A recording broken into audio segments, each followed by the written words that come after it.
வணக்கம் நண்பர்களே. எல்லாரும் எப்படி இருக்கீங்க? ஸ்கூல்ஸ்லாம் வந்து லீவ் விட ஆரம்பிச்சாச்சு. ஸோ வந்து இதுக்கப்புறம் வந்து எல்லாரும் கண்டிப்பாக ட்ரிப்ஸ் பிளான் பண்ணுவீங்க. அப்படி வந்து நமக்கு தெரிஞ்ச ஃபேமிலி வந்து ட்ரிப்பு பிளான் பண்ணி கோயம்புத்தூர் கேட்டிருந்தாங்க. ஸோ வந்து கோயம்புத்தூர் ட்ரிப் வந்து நம்ம வந்திருக்கோம் இன்னைக்கு. கோயம்புத்தூர் ட்ரிப்பில் நம்ம இன்னைக்கு ஃபர்ஸ்ட் நம்ம எங்கே போகிறோம் அப்படின்னோம்னா மருதமலைக்கு. ஸோ வீடியோ ஸ்கிப் பண்ணாமல் ஃபுல்லாக பாருங்கள். மருதமலை கோயிலில் வர வெள்ளிக்கிழமை, அதாவது ஏப்ரல் 4ஆம் தேதி குடமுழுக்கு விழா பண்ண போகிறாங்க. ஸோ அதனால் வந்து வண்டி எதுவுமே அலோவ் பண்ணலன்னு சொல்லியிருந்தாங்க. நாங்கள் எதிர்பார்த்ததோட வண்டி கம்மியாக தான் இருந்துச்சு, க்ரௌட் ரொம்ப கம்மியாக தான் இருந்துச்சு. ஆனால் வந்து மேலே ஹில்ஸ் வந்து அலோவ் பண்ணலை. ஃபுல்லாக உங்களுக்கு பார்த்தாலே தெரியும் வீடியோவில், போலீஸ் நிறைய பேர் இருந்தாங்க. ஸோ பார்க்கிங் தனியாக கொடுத்துட்டாங்க நமக்குன்னு. நீங்கள் நார்மல் டைமில் வரும்போது கண்டிப்பாக ஹில்ஸ் வந்து அலோவ் பண்ணுவாங்க. இந்த டைம் வந்து குடமுழுக்கு விழா பண்ண போகிறனால வந்து அங்கே ஒர்க்கு போயிட்டுருக்கு. ஸோ இப்போதைக்கு வந்து யாரையுமே அலோவ் பண்ணலை. நீங்கள் பைக்கில் போகிற மாதிரி இருந்தால் நீங்கள் தாராளமாக பைக்கில் போகலாம். கார் வேனில் வரவங்க வந்து நீங்கள் கீழே பார்க்கிங்கில் போட்டுட்டு அவங்க ப்ரொவைட் பண்ணுற பஸ்ஸில் தான் போகிற மாதிரி இருக்கும். இதான் கீழே வந்து அடிவாரத்தோட என்ட்ரன்ஸு. உங்களுக்கு அந்த பக்கம் என்ட்ரன்ஸ் தெரியுதுப்பாங்க, அது வந்து நீங்கள் நடந்து போகிற மாதிரி இருந்தீங்கன்னா நீங்கள் அது வழியாக படிக்கட்டு வழியாக நீங்கள் நடந்து போய்க்கலாம். இந்த ட்ரிப் வந்து லாஸ்ட்டு சாட்டர்டே தான் பிளான் பண்ணி போனது. க்ரௌடு வந்து எதிர்பார்த்தோட கம்மியாக தான் இருந்துச்சு.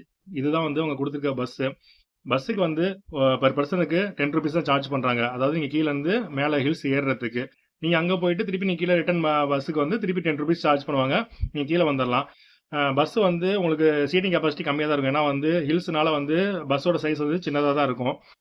நீங்கள் வந்து பஸ்ஸு சீட்டிங் இல்லை, நம்ம நின்றுட்டு போகிறதா அப்படின்னு சொல்லலாம் வந்து யோசிக்காதீங்க. ஏன்னா வந்து ட்ராவலிங் டைமே உங்களுக்கு 5 to 6 மினிட்ஸ் தான் மேக்ஸிமம். 5 to 10ன்னு வச்சுக்கோங்க, அவ்வளோதான் ஆகும். ஸோ வந்து சிரமம் பார்க்காம நீங்கள் நின்றுட்டு போயிட்டீங்க அப்படின்னா சீக்கிரம் போயிட்டு நீங்கள் சாமி பார்த்துட்டு உங்களோட நீங்கள் அடுத்த பிளானுக்கு நீங்கள் இது பண்ணிக்கலாம். நாங்கள் போனப்பையும் பஸ் 2-3 பஸ் நின்றுச்சு, யாரும் வந்து சீட்டிங் இல்லாதனால ஏற மாட்டேன்ட்டாங்க. நாங்கள் வந்து ஸ்டாண்டிங்கில் ஏறிட்டோம். நாங்கள் அதனால் வந்து ஒரு 5 to 10 மினிட்ஸில் ரீச் பண்ணிட்டோம். அங்கே போய்ட்டும் கும்பல் வந்து உங்களுக்கு எப்படின்னா, நீங்கள் பைக்கு காரு எல்லாமே அலோவ் பண்ணுறாங்க அப்படின்னா க்ரௌட் அதிகமாக தான் இருக்கும். ஆனால் வந்து பைக் மட்டும் அலோவ் பண்ணுறாங்க, கார் எதுவுமே அலோவ் பண்ணலை. அதனால வந்து பஸ்ஸு ஃபெசிலிட்டி மட்டும்தான். அந்த பஸ் ஒன்ஸ் போச்சு அப்படின்னா அடுத்த பஸ் 1/2 hour கழிச்சு தான். ஸோ அந்த 40 பேருன்றப்ப மட்டும் உங்களுக்கு வந்து க்ரௌட் ரொம்ப கம்மி தான். நீங்கள் போனீங்கன்னா ஃப்ரீயாக சாமி பார்த்துட்டு வந்துடலாம். உங்களுக்கு வீடியோவில் பார்க்கும்போது தெரியும் கோயில் வந்து வேலை நடந்துகிட்டு இருக்கு. ஏன்னா வந்து நாங்கள் போனதுலேருந்து 1 வீக் கூட இல்லை. அதனால் வந்து ஃபுல் அண்ட் ஃபுல் ஒர்க் நடந்துட்டு இருக்கு. ஸ்டெப்ஸ் வந்து உங்களுக்கு ஏறுற படிக்கட்டு இதுதான், கோயிலுக்கு போகிற வழி இதுதான். மேக்ஸிமம் ஒரு 50 to 60 அந்த ரேஞ்சுக்கு தான் இருக்கும். நார்மலாக தான் இருக்கும். உங்களுக்கு படிக்கணும், உங்களுக்கு பார்த்தாலே தெரியும். உங்களுக்கு ஒரு 4 படி அப்புறம் ஸ்பேஸு அது மாதிரி தான் இருக்கும்.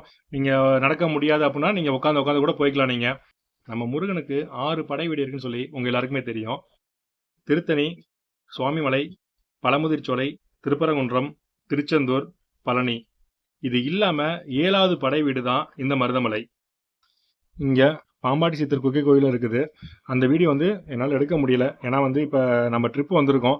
ஸோ கஸ்டமர் எப்போ வராங்கன்னு நமக்கு தெரியாது. அவங்க வரதுக்கு முன்னாடி நம்ம மீதி வீடியோஸ்லாம் எடுத்து முடிச்சிடணும். சப்போஸ் நெக்ஸ்ட் டைம் போகிற சான்ஸ் கிடச்சிச்சு அப்படின்னா அந்த வீடியோ எடுத்து நான் தனியாக இண்டிவிஜுவலாக வீடியோ அப்லோட் பண்ணுறேன். நான் வழக்கம் போல் எல்லா முருகன் கோயிலும் எப்படி இருக்குமோ அதே மாதிரி தான் இந்த முருகன் கோயிலும் மேற்கு தொடர்ச்சி மலையில் அமைஞ்சிருக்கு. இந்த முருகன் கோயில் நீங்கள் மேப்பில் பார்க்கும்போது தெரியும். இதுக்கு நேர் ஆப்போசிட் அந்த பக்கம் அனுவாவி முருகன் கோயில் சொல்லிட்டு ஒரு கோயில் இருக்குது. அங்கே வந்து இந்த பஸ் வசதி, பைக்கு எதுவுமே கிடையாது. 500 படிக்கட்டு இருக்குது. அந்த 500 படிக்கட்டு நீங்கள் நடந்து தான் ஏறி போகிற மாதிரி இருக்கும். அது லொக்கேஷனே உங்களுக்கு நல்லாயிருக்கும். 2 பக்கமும் ஃபாரஸ்ட்டு, நடுவில் கோயில். அங்கே அனிமல்ஸ் வரதுக்கான சான்ஸ் அதிகமாக இருக்குது. அதனால் வந்து அந்த கோயில் வந்து மார்னிங் 6:30 to மதியானம் 3:30 அந்த ரேஞ்ச் வரைக்கும் தான் ஓப்பனில் இருக்கும். அதுக்கப்புறம் க்ளோஸ் பண்ணிடுவாங்க. ஏன்னா ஈவினிங் டைமில் வந்து யானை வந்து அதிகமாக வரும்னு சொல்லுவாங்க. சப்போஸ் இந்த ட்ரிப்பில் வந்து அதை நாங்கள் கம்ப்ளீட் பண்ணலை. கேட்டதுக்கு வந்து அவங்க இல்லை யானை வருமா வேணாம் அப்படின்ற மாதிரி சொல்லிட்டாங்க. அந்த கோயில் வந்து எனக்கு அந்த போக சான்ஸ் கிடச்சிச்சு அப்படின்னா அந்த வீடியோ எடுத்து நான் அப்லோட் பண்ணுறேன் உங்களுக்கு. மருதமலை கோயிலோட டைமிங் அப்படி பார்த்தீங்கன்னா காலைல 6 மணிக்கு கோயில் ஓப்பன் பண்ணிடுவாங்க. காலைல 6 மணிலேருந்து மதியானம் 1 மணி வரைக்கும். அப்புறம் 1 மணிலேருந்து 2 மணிக்கு நட சாத்திட்டு 2 மணியில் மறுபடியும் ஓப்பன் பண்ணுவாங்க. 2 மணிலேருந்து 7 மணி வரைக்கும் கோயில் திறந்துருக்கும். ஸோ நீங்கள் போகிற மாதிரி இருந்தால் இந்த டைமில் நீங்கள் பிளான் பண்ணி போய்க்கோங்க. கோவிலில் குடமுழுக்கு விழா பண்ணதுலேருந்து 48 நாளுக்குள்ளே கோயிலுக்கு போனால் நல்லதுன்னு சொல்லுவாங்க. ஸோ உங்களுக்கு ஏதாவது பிளான் இருந்துச்சு அப்படின்னா இங்கே கம்மிங் ஏப்ரல் 4 குடமுழுக்கு பண்ணுறாங்க. அன்னையிலேருந்து 48 நாள் கணக்கு. நீங்கள் உங்கள் ஃபேமிலியோட போயிட்டு முருகனை தரிசிச்சுட்டு வாங்க. கண்டிப்பாக எல்லாமே நல்லதே நடக்கும்.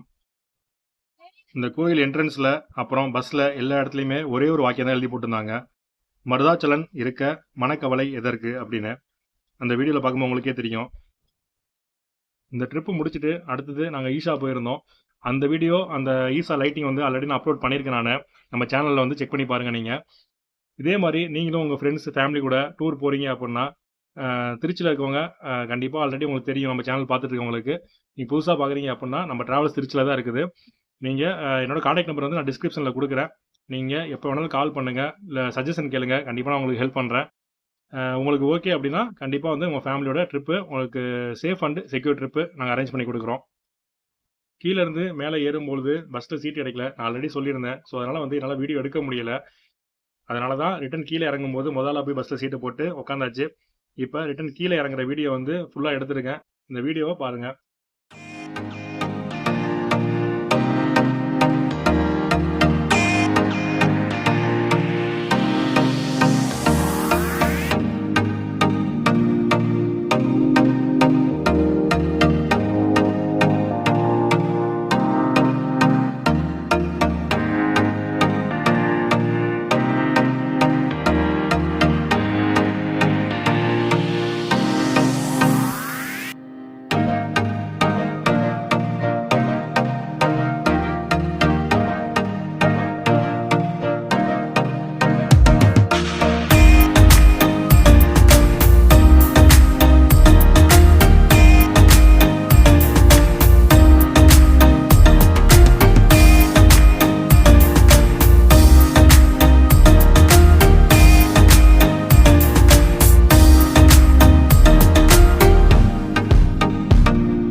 டூர் வீடியோஸ் அப்புறம் டெம்பிள் வீடியோஸ் இது எல்லாமே வந்து நம்ம சேனலில் வந்து நம்ம ரெகுலராக அப்டேட் பண்ணுவோம்.